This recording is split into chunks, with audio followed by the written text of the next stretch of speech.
24 سے یہ اس فلیٹ میں رہ رہی تھی اور وہ کرایہ نہیں دے رہی تھی. پھر بیلف آیا تو بیلف نے دروازہ کھٹکھٹایا, اندر سے جواب نہ آیا, بامر مجبوری ان کو دروازہ توڑنا پڑا. تو یہ اس میں ایک شکوک و شبہات پیدا ہوتے ہیں.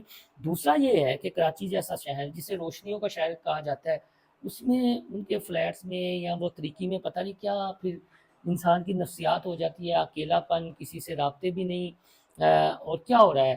اور پاکستان کی خاص طور پر شوبز انڈسٹری میں کیوں اتنی بے حسی چھا گئی ہے, کیوں اتنی بے مروتی پائی جاتی ہے.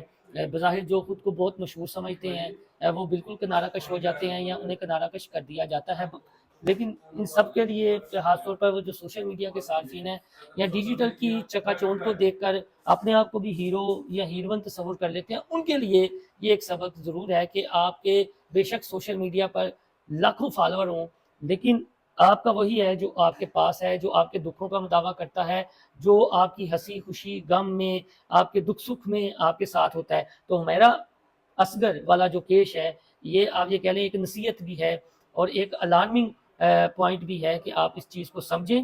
اور یہ جو ڈیجیٹل میڈیا کی چکا چوند ہے, جو بظاہر چہرے آپ کو بڑے ہنستے مسکراتے دکھائی دیتے ہیں, اندر پتہ نہیں ان کے کیا ہے. کیا وہ اکیلے میں روتے بھی ہیں, تنہائی کا شکار ہیں, کیا ہیں. آپ دیکھیں 7,000 ان کے مداحین تھے, فالوور تھے جو انہیں لائک کرتے تھے, لیکن ایک ہفتے تک کانوں کان کسی کو خبر نہ ہوئی.